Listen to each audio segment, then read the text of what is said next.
Hey everybody!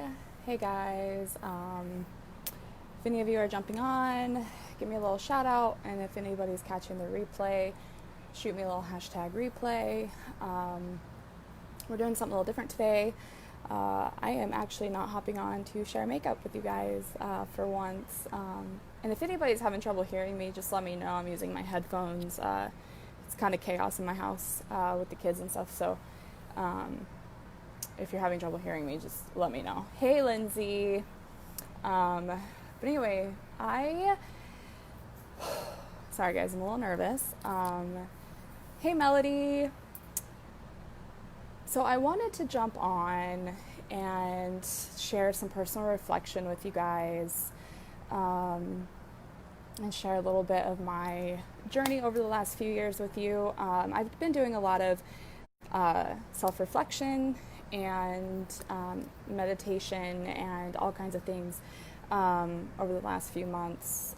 Some of you may know I am no longer working my job anymore, my full-time job I had. I'm actually a stay-at-home mom now, and a lot of that fell into place because of some events that have happened in my life, well, I guess mine and my husband's life, but I've been approached multiple times by people who have told me that the little tidbits of my story I've shared have really helped them or someone they've known. And so I decided to take a deep breath and to jump on here and kind of share my story with you guys. I would encourage anyone watching this who might feel like someone they know could benefit from this to go ahead and share. I'm obviously not being private, so share. Anyway, so I wanted to touch on a really sensitive subject for a lot of women. Hey, Jen! And that is pregnancy loss and miscarriage. Some of you may know, hey, Lisa. Some of you may know and some of you may not know, I have had 3 miscarriages since 2015. My first one was in 2015. I was with my ex-husband, and we were not very far along. I was maybe 6 weeks along, and that was my first one. And though I was devastated, obviously, it ended up kind of being a blessing in a sense. Hey, Orlandria. Kind of ended up, I know as crazy as that might sound like, what is she even saying? But due to the circumstances that followed after that, it was actually kind of a blessing that that didn't happen. And then I met my husband, Rob, who a lot of you already know or have seen his photos on my Facebook. Hey, Teresa.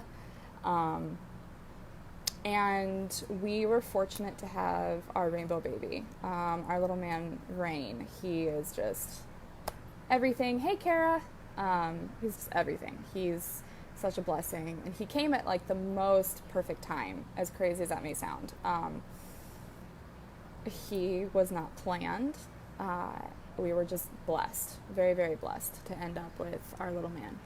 And he's definitely been a game changer for us, I guess you could say. And then July 4th of last year, we had another miscarriage. And that one really hit hard. And I think that one hit as hard as it did because I already had this beautiful baby, and I have such a wonderful husband that obviously the thought of expanding our family was just like, yeah, no, not even a thought. Hey, Amanda. But again, after it happened, I miss you too, Teresa. After it happened, it ended up again being, oddly enough, a blessing. So we had a lot of stuff happen to us between July of last year and 1st of this year. And reason I say it was a blessing that didn't end up playing out is just because of the things that we went through. There would have been no way that we could have gone through all the things that we went through, and a pregnancy and a newborn and all of that. So I knew the Lord had a plan, or Spirit had a plan, or whoever it is that, you know, you believe in or I believe in, had a plan for us and our little family. At the beginning of the year, I know a lot of you have heard me mention that my husband fell out of his work truck and broke his leg at the beginning of the year. And that was scary for me. I've never really said that out loud, but that was a scary time for me, even though it was just his leg and he was fine. He's probably the strongest human being I know, physically and mentally, and it just shook me. Like, it shook me to my core when that happened. It shook me in a way that I haven't been shaken in a long time. And hey, Nadia, it was weird, again, because it's just a leg, right? But seeing someone so strong fall like that and be down and have to basically figure out how to pick himself up, literally and figuratively, it just kind of shook my faith, it shook my peace, it shook a lot. So he had surgery, got his leg fixed. I miss you too, girl. He's doing a lot better. Yay. Getting around a lot better, doing really well. I know with the quarantine and stuff, he hasn't really been able to go to physical therapy like they really wanted him to, but he's doing everything at home that he can to get back on his feet, and he's just doing it amazing. He's just incredible. Just never once did he let that get him down. Never once. He never let his spirit come down. Hey, Stephanie. He never nothing. It was incredible to watch, and it really brought me back. It grounded me to watch him bounce back from that.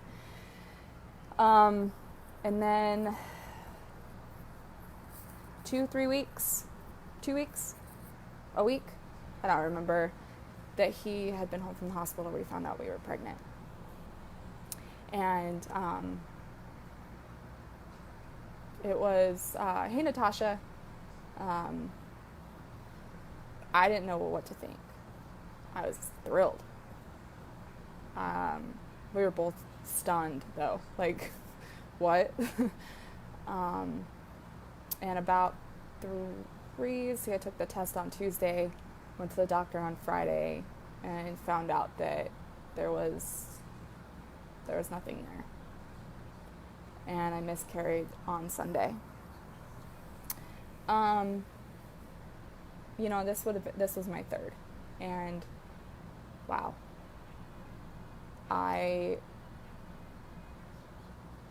When I first found out that it was happening, I was numb, and I was just like, okay, so we just go home and let it happen. I had the weekend off. I didn't think anything of it. I was just gonna let it happen and bounce back and go back to my daily life like I'd done before. And this time was different. And I don't know if it was just everything that we had gone through the previous 6 months, and then with his leg and with everything that was going on. I don't know if it was just a combination of everything, or if it was just, I really don't know. I can't honestly pinpoint why this one was so much harder than the others, but it was. And I remember sitting there in the bathroom when it happened and feeling so alone and so overwhelmed. Hey, Jasmine. And so overcome with grief. And then quarantine happened. And I'm the type of person that when something happens, I have to surround myself around a whole slew of people to get my mind off of it and to distract myself, because it's easier for me to be distracted than to actually process what happened. And I think that's why I got through the other two so quickly, was because I threw myself into so much other stuff that I could possibly find and distracted myself in a way that I didn't get to do this time. So upon the miscarriage, I ended up having a whole slew of tests done. Some of them routine, some of them not. And hey, Mary, I ended up finding out that I had some other health-related issues. I'm very deficient in vitamin D, which is why I'm so light. I have like no pigment to my skin, and that's part of it. I'm losing my hair, which is why I wear wigs all the time, and that's part of it. And that's a really big thing with infertility. And though that should have almost been a comfort to know that that's why, I still beat myself up. I still blame myself. I still just sat there just going, what did I do? And trying to replay my steps and everything that I did wrong. And I was literally driving myself crazy. Absolutely going insane. And I didn't really feel like I could talk to anybody. Upon finding out about my vitamin D, I had to take a leave of absence from work. Because of that, I'm incredibly high risk when it comes to COVID, and so I can't really be around a lot of people, which is why I'm kind of MIA. I don't go anywhere. I'm not really allowed to go anywhere unless I mask up and I make sure I'm super careful. So I've been home. I've been home since March, just not really doing anything. My leave actually took a few days off because of the miscarriage, and then found out about my health stuff going on and that I was high risk and all this stuff. And I got really, really, really, really depressed when I found out that I couldn't be really around anybody. So I've just suffered this loss, and now I've suffered what to me was another loss as far as not being able to surround myself with people who I knew could uplift me and help me through this. I was trying really hard to be strong for my husband, who was still down with his leg, and take care of a 2-year-old, and just really try really hard to act like nothing was wrong. And when you do that, you tend to dig yourself a hole, and you tend to bury yourself into that hole, and you just go deeper and deeper and deeper. So I finally reached out to my doctor. I wasn't sleeping. I wasn't really eating. I fell into a really deep depression. So I reached out to my doctor and told her what's going on, and she suggested therapy and meds. And I had been so antidepressants for so long that was like an automatic no. I'm not doing that. There's no way. And she understood, so she suggested that I start seeing a therapist. Well, I contacted a therapist, and it didn't go well. That's all I'm going to say, but it didn't go well. And I gave up on therapy. I was like, well, you know what? I'm just not going to do this. Therapy's not for me. I'm over it. I'm done. I'm out. I've tried therapy once before, had a really great therapist. Hey, Brittany. But she had some personal stuff happen in her life, and it was getting really hard for her to not let that creep into our sessions. And so it was kind of a mutual decision for us to part ways. Really miss her, though. She's a great therapist. Absolutely adore her. But I don't even think she's practicing anymore. Come think of it. I'm not sure, though. But anyway, so I gave up on therapy, and my hubby and I talked, like we always do about stuff, and he told me that maybe it wouldn't be a bad idea, the meds. So I went on antidepressant. First few days were really rough. Your body really has to adjust to something like that, and it really has to, it really messes with all the chemicals in your brain, your serotonin, your melatonin, everything. So I was taking it in the morning, and then I was wanting to sleep all day. And it was the therapist. Yeah, Jasmine, the therapist so basically when I had a session with her entire session, and obviously, backtracking, COVID has scared me, because finding out how high risk I am, I just have become terrified. So I have a lot of anxiety based upon that as well. So when I started this with this therapist and I had my session with her, 90% of my session was about her talking about how terrified she is about COVID. So it didn't ease my anxiety at all. So I'm one of those people, if I have one bad experience, I'm out. And I'm trying to change that behavior because I know that's not necessarily healthy. And so I'm trying really hard to not let that happen anymore and think before I just stop doing, stop going, stop doing, stop whatever. But that definitely pumped the brakes on therapy for me. So yeah, I definitely need a new therapist. Yes, Jasmine, I completely agree. But so anyway, so I went on the antidepressant and I took it, the first couple days I took it in the morning, and I was wanting to sleep all day. Well, that doesn't work when you have a toddler. That just doesn't work. So I started taking it at night. Then I couldn't sleep. It ended up giving me insomnia really bad. So I dealt with it because, hey, Leroy, they were working as far as my anxiety and my depression. But I was feeling very numb. I had zero feelings, like none. Like nothing really fazed me. Nothing really, I didn't cry, I didn't laugh, I didn't get angry, I didn't get nothing. And part of the reason my doctor really wanted me to go on meds was after the miscarriage, I was having some serious bouts of just raging out. And I don't want to do that. You know, that's not healthy either. And so I started taking the meds, and that helped with that a lot. But I felt numb, like super numb. So I wasn't sleeping. I was eating everything in sight, and I felt numb, which was one of my biggest worries, because here I am already not processing my miscarriage, and now I'm on an antidepressant that is not letting me feel. So now I'm going, well, is this really working, or is this being counterproductive? And all the time, my doctor is encouraging me to try to find another therapist. And I'm just like, I'm not going down that road again. Like, I'm just not. Like, one bad experience and I'm done, you know? So Rob has been very encouraging with therapy and stuff. Also really trying to, like, encourage me to get back on that horse.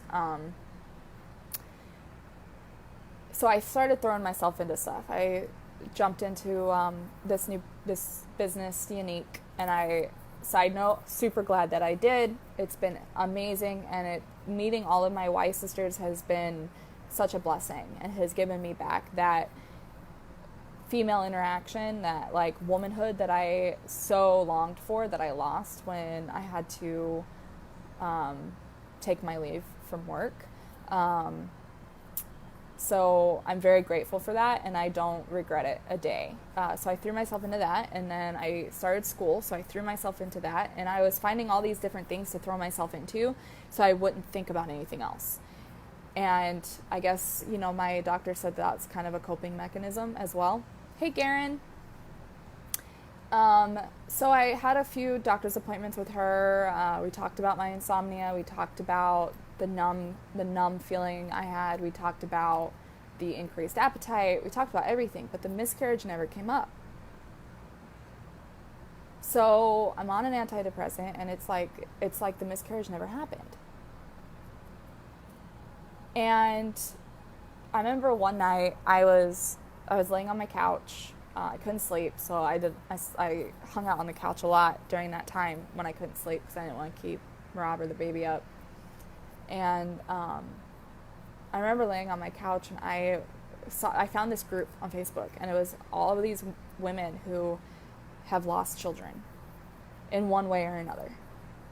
And I remember reading through this, and I just sat there and I just bawled. I just cried and I cried and I cried. And this was while I was on the antidepressant. This is the first time since I had been on it that I had cried. And this had been 3 or 4 weeks, I think, at this point. I can't remember. But I released a lot that I didn't really realize was really in there. And then I thought, you know what, I need to grieve this. I need to actually really get into this and really feel it and really grieve it and process it and sit with it and know it, if that makes sense. So I did that. I meditated on it. I reflected on it. And I think the hard thing too was this last one happened in March, and I had just really fully processed and grieved my one from last year, this February. So February, I finally grieved one, and March I have another one. And I think that was another thing that really was like hard to process and to allow myself to process. But I did. And it's eye-opening when you sit in those feelings. I did not realize how heavy it was. And I got angry. I got really angry. And I just remember hating myself. Still have those moments from time to time that I feel like that.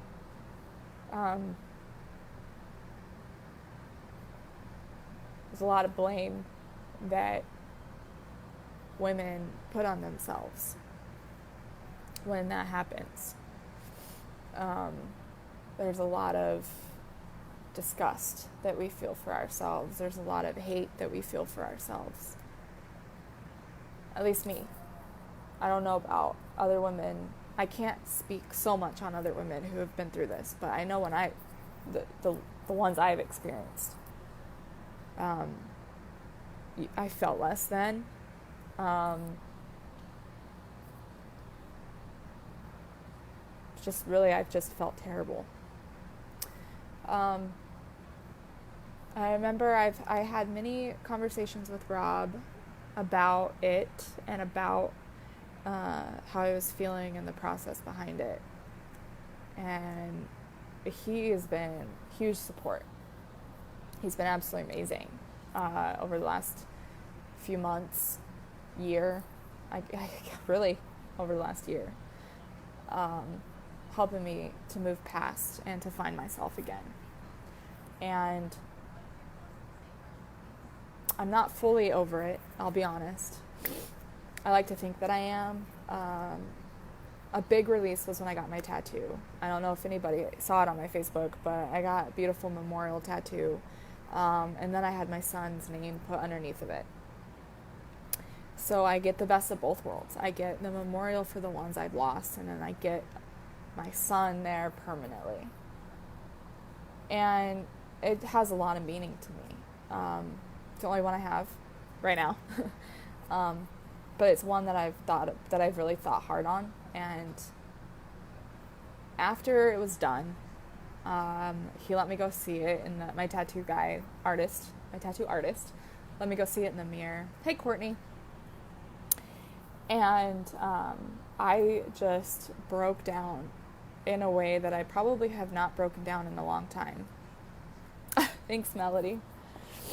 In the middle of the tattoo shop, I just lost it. I just started bawling. And the sweet lady at the front desk she embraced me, and she told me she loved me. This stranger, I don't even know who this person is, and she's telling me she loves me. And so we got to talking, and she was sharing with me some of her loss. And, it made me realize that this is such a sisterhood. Those of us who have been through this. It's a lot more common than you realize. I think it was a friend of mine sent me a message last night. It's like 25% of pregnancies end in miscarriage. Hey, Pam. I think it's about 25%. And yet nobody talks about it. I don't know if any of you have ever noticed that, but nobody talks about it. It's such a taboo subject to even bring up. People are so scared and so afraid to come out and say, I've lost a child. But it shouldn't be that way. It's like a whole slew of other taboo subjects. It shouldn't be that way. We should, as women, we should feel like we can come out with that, especially to each other. You know, I hope that by me sharing this with you guys, that somebody who's watching it, or someone who has a friend who they've sent this to, or whatever the case may be, feels like they can reach out to me and we can talk and embrace and love on each other, because I think that that's really what we need. And I think that that's why my first two were so easy to get past, because I was surrounded by such a sisterhood. I had miscarriage last year, and for some reason I felt so ashamed to talk about it. I even still do somewhat to this day. I feel your pain and I love you. Oh, Courtney. See, I'm so glad, I'm so thankful that you shared that. And I think that that's something that a lot of women feel is just pure shame. Just pure shame. And that's just not how it should be. And I don't know how that started. I don't know how that came about, and I don't know why it came about like that. But we all should just be able to express our pain. It's no different than losing a child. I mean, it might be different. I've never lost a living child. You know, I'm sure it is different. It's a different kind of pain. It's a different kind of grief. It's a different kind of process. But it's still a child, and it's still a loss. And I feel like more women should be able to talk about it and not feel that they're ashamed, or not feel like they're less than, or whatever it is that they feel. And I think it would be easier. You know, it would be easier for us to be able to grieve past it if we were able to really talk about it. I am an open book. That's one thing I have decided, and I don't know if any of you have joined my YouTube channel. I have a YouTube channel, Unfiltered with Shay Miki, or I think it's just Unfiltered with Shay. And I touch on a lot of different subjects on there, and the reason I do is all the subjects I touch on there are taboo. They're no subjects, and I'm not ashamed. I'm done being ashamed of what I've been through and who I am, because the things that we go through in life are what make us who we are, and we can choose to become bitter and angry and not want to live our lives and be awful to other human beings and whatever the case may be. But the steps I've taken, the help that I've received, the patience and love I've gotten from my husband, the help I've gotten from him have made me decide that I want to help other women. I want to be that voice. I want to be that advocate. I want to be the person that says, this is happening. We need to change the voice of it. We need to change the face of it. And I think a miscarriage and pregnancy loss is something that definitely needs a new face. It's not anything to be ashamed of. It's not anything to feel like you're less than a woman. I mean, it happens for a myriad of reasons. I have fertility issues because of health reasons. I found this out. Now that I'm past the darkest days of it makes sense, and it does make me feel better in a weird way. But this is not anyone's fault. It's not my fault. My husband had to remind me of that, and he still even has to remind me of that to this day, that was not my fault. I didn't do anything to cause it. It just happened. And I researched it. I've done a lot of research on it, and I researched it, and even statistically they say that there's no specific underlying reason why it happens. So why do we feel ashamed? Like, why do we put that burden on ourselves? We already have the burden of the loss. So why do we add the burden of feeling like it's our fault, feeling ashamed, feeling, whatever the feelings are that we feel? I want to advocate that gets changed. I want women to feel comfortable coming forward, even if it's just a private message. Sometimes it's easier to say it. And if you can say it, then you can say it again. And if you can say it again, then you can talk about a little bit about the experience. And a little comes out and a little more comes out and a little more comes out, and then eventually you're sitting down with your closest girlfriend telling them the whole story like it's just a thing.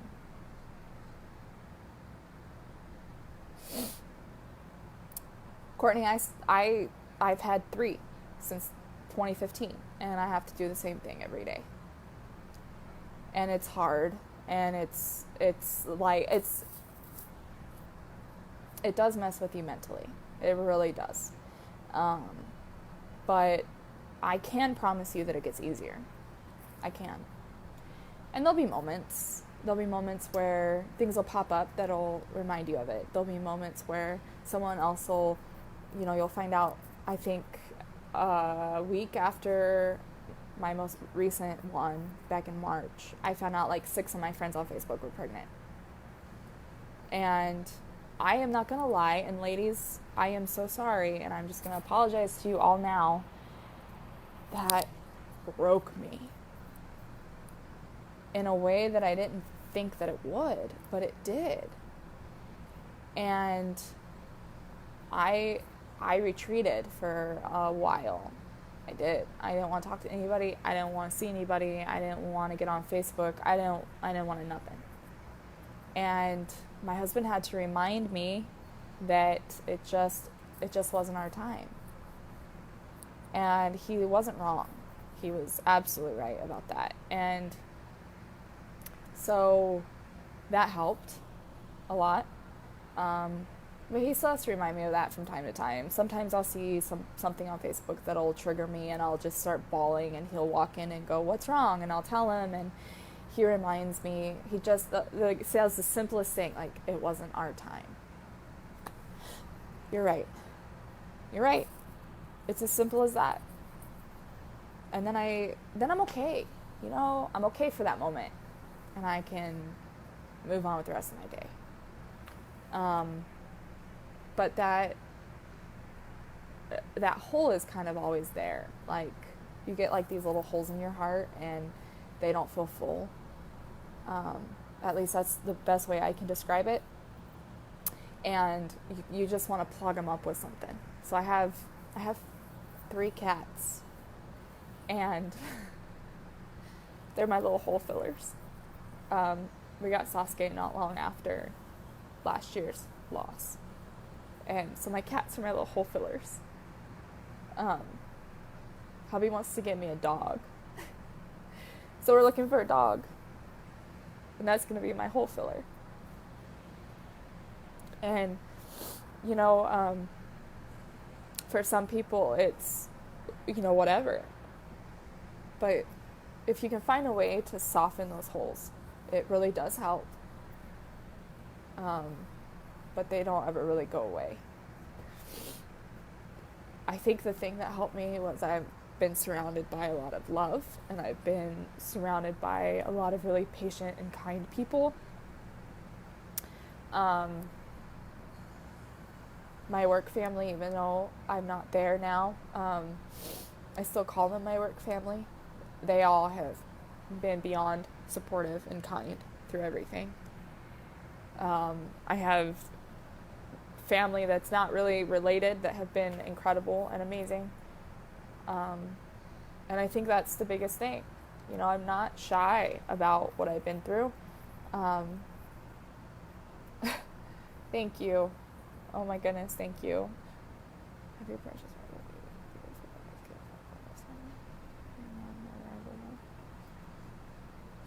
Courtney, and I am so happy for you. Courtney is a friend of mine. We've known each other for a long time. I don't know if you're seeing her comments. Courtney, I hope you don't mind me shouting you out. But Courtney is a friend of mine who I've known for several years. I did not know that she had a loss last year. And I'm very, very, very sorry for that. I know how hard that is. But she is expecting her rainbow baby in October. A little girl, and I'm so happy for you. I mean that, bottom of my heart. I'm so happy for you, because there's no greater joy than being a mom. And your bonus son is adorable. I love seeing his pictures on Facebook. So but yeah, I'm very happy for you, and I'm excited to see pictures of her. I cannot wait until we have that baby so I can see her cute little face. But going back to the whole fillers, you gotta find something that brings you joy. Because I think that's with any loss, you gotta find what brings you joy. Melody, we do have a lot of memories. So many memories. Oh my goodness, so many. Oh, and along the lines of personal reflection, I've really had to reflect a lot over the last couple months. I've done a lot of personal growth and personal reflection. And one thing I've realized is the kinder you are as a person, the kinder people are back. And for a long time after my divorce and leaving my childhood church and all kinds of other things, I became very bitter. Very, very, very, very, very bitter. And I pushed a lot of people away.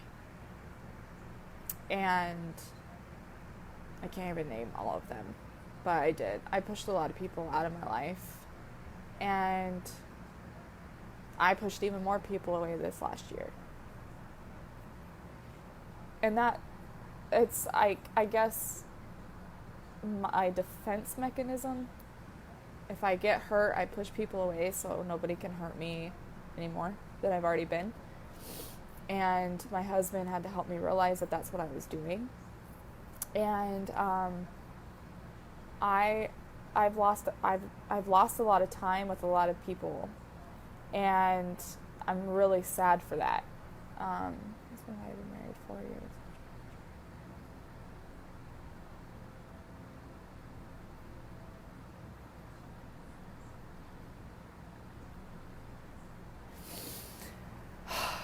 Janie, I am so sorry. My heart goes out to you for that. I know a lady, I won't use names, but I know somebody who had that struggle as well.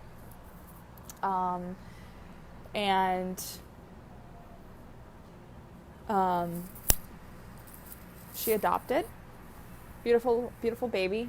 And not even like a year, I think, later, she was pregnant.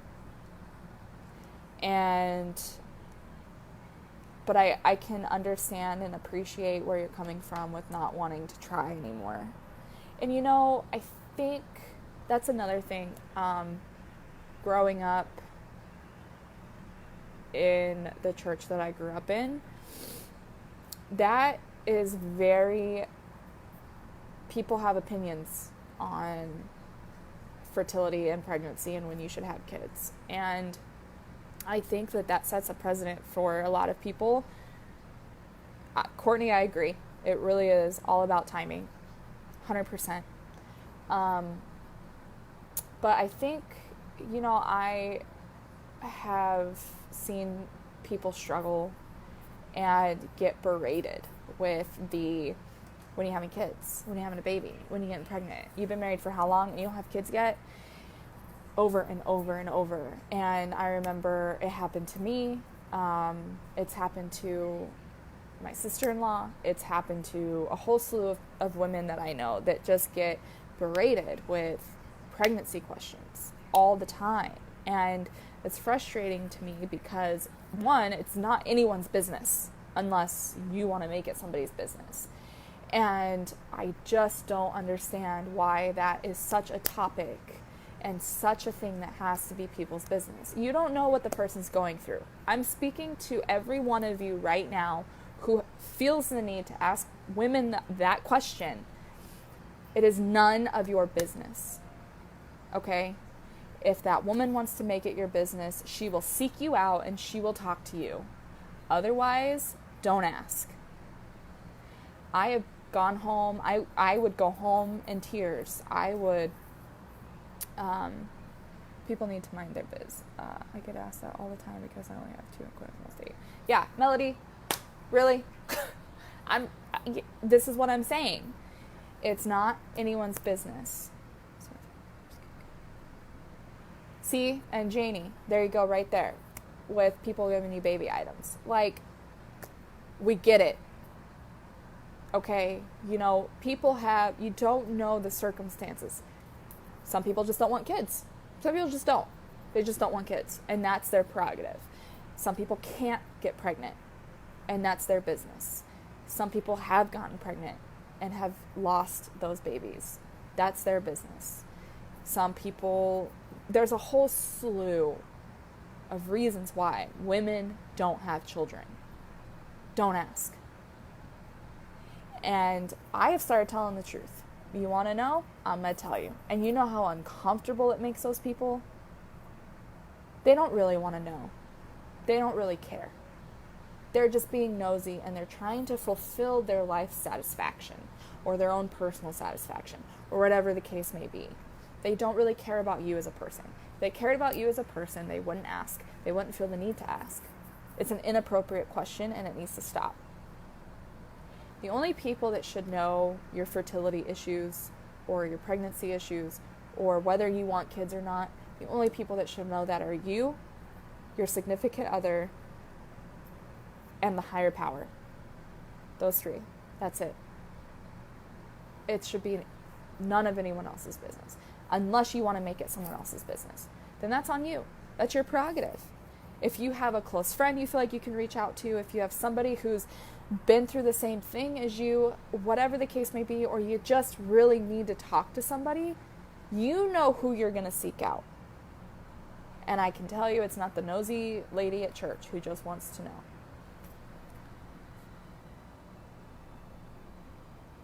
Isn't it about time I couldn't help it?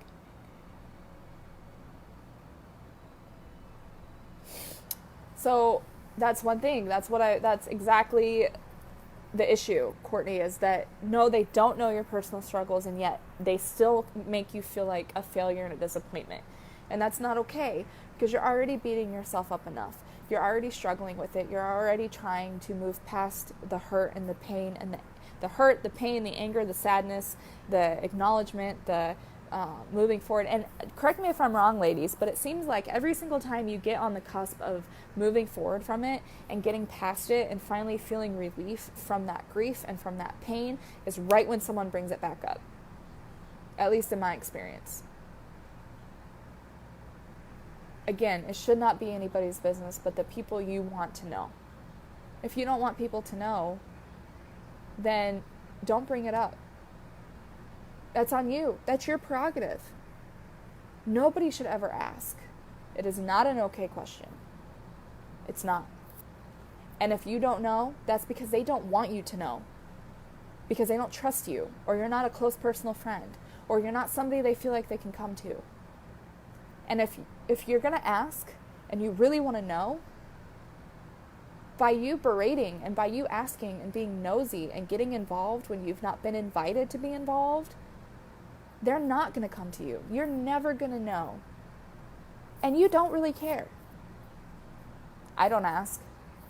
It's not my business. I know the struggle. I don't ask. Simple as that. I have a lot of people I love that struggle with this. I have a lot of people I love who have been down a really rough road. Don't ask. I don't. They'll come to me if they want to talk about it. They'll tell me what I need to know or what I don't need to know. But it's not something that needs to be, it's not anyone's specific issue, okay? Besides the person who's dealing with it and their spouse. Those are the only people that really need to know. So that's another thing I feel like needs to end, is the questions. You know, I've watched enough women get asked and walk away in tears because they just don't know how to respond. And no woman should ever be made to feel that way. You should never be made to feel like a failure or a disappointment or less than because you don't have a kid. Or whatever they feel, you know? Anyway, I'm rambling. I'm sorry, guys. I've been contacted a few times about some of the things I posted and how open I am about stuff, and I just thought I would jump on here and just share my story. I'm still struggling. It's still fresh to me. It's still hard. Every day does get better. Ladies, I can promise you that every day gets a little easier. But don't start going and getting cats because now we have too many. No, we don't have too many. But they're my little hole fillers, so I gotta be careful. I maybe need to find a new hole filler.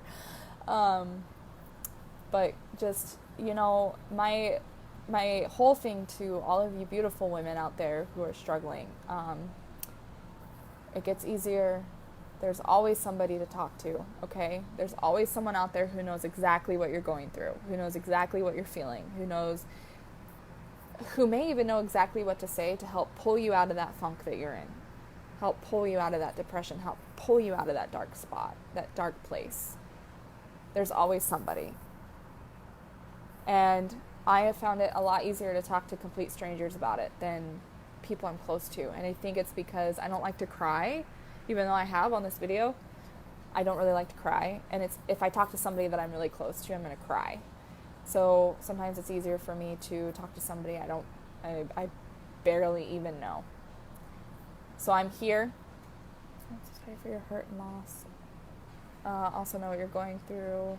Not a day goes by I don't think of my little one playing in heaven. I think the shame comes from us thinking that our bodies cannot do what a woman's body should do. Thank you for being brave and speaking out. So many of us struggle in silence. And even though we haven't seen each other in a long time, I am so proud of you and how you're speaking to the heart of so many. Kara, thank you for that. Thank you. I think about my babies in heaven too. Maybe they're playing together up there. I sent a message to a friend of mine last night whose friend is going through a really, really hard loss right now. And I said to her, you know, something I've learned through self-reflection and self-discovery is that it's really a high honor to be able to say that you're the mom of an angel baby. And to take that and to remember that we are mothers of gifts. Every mother is the mother of a gift, but those of us who have angel babies we're given an amazing gift, and that's something to hold on to and to think about, is that beautiful, beautiful gift that we have in heaven that maybe was just too special to come here, and we were the ones honored enough to at least give it its body. Sorry, ladies. I had no intention of crying. I just really wanted to get on here and make this a short little video and share a little experience with you guys, but it turned into more than that. I'm grateful for everyone who tuned in and who watched, and I just want all of you ladies to know that no matter what you're going through, there's someone out here who's been through it, or who knows someone who's been through it, and it's okay. And it gets easier. And though those holes in your heart may not ever be filled, I very much believe that, Courtney. I like that. I very much believe that. 100%. Anyway, if any one of you ever needs a friend to talk to, just reach out. I am here always, and I love all of you so much. And, you know, I just want you all to know that you're not alone. and that you are loved and you are validated, and I want you to feel empowered and to wake up tomorrow and know that you are going to be okay and that you are amazing, strong women and that you've got this and that nothing can stand in your way. And even though it may hurt and it may suck and it's a grief and it's a process, that process does get easier. I can promise you 100% that process gets easier. And again, if you need a friend or you know somebody who needs a friend, I'm an open book. I would love to talk to them. I would love to talk to you. You just let me know. Beautiful, strong human being. Sorry, guys. You are a strong woman. Thank you, ladies, for your beautiful words. I just want to help somebody. That's all. I just want to be there for someone, and I don't want anyone to feel as alone as I have, and as I did, because it's not an easy feeling to feel that way. Thanks, Courtney. I love you too. I love all of you so much. Anyway, I just don't want anyone to feel alone, because that's probably the hardest feeling through all of this, was feeling so alone. And my husband was there for me 100%. He was so wonderful through all of it, but he made a comment that really struck me, and it was that though he experienced a loss as well, he can't even begin to imagine, because I'm the one that had to experience it, all of it. The changes it does to your body. Nobody talks about that. No one talks about what it does to your body. I mean, it wreaks havoc on everything. No one talks about what it does to you mentally. No one talks about any of that. And it's a hard road. It's a really hard road. So you're not alone. You are loved. You are appreciated. You are all beautiful, strong, amazing women. And I truly, and I'm not just saying this, but I truly, truly love each and every one of you with all my heart. You wouldn't be my friends on here if I didn't love you. Please know, again, I'm here. And I hope that by sharing my story, it helps somebody else. If you have any other questions for me, feel free to reach out. And anyway, I love all of you so much, and thank you so much for taking the time out of your day to watch and to be there and to listen to my story. And feel free to share with whoever you might feel like needs it. I wouldn't have jumped on here if I didn't want it to be known. So anyway, I love all of you, and I hope to do another one of these soon, touching on another matter that's really near and dear and close to my heart. Anyway, I love you all. Have a great evening, and we'll talk soon.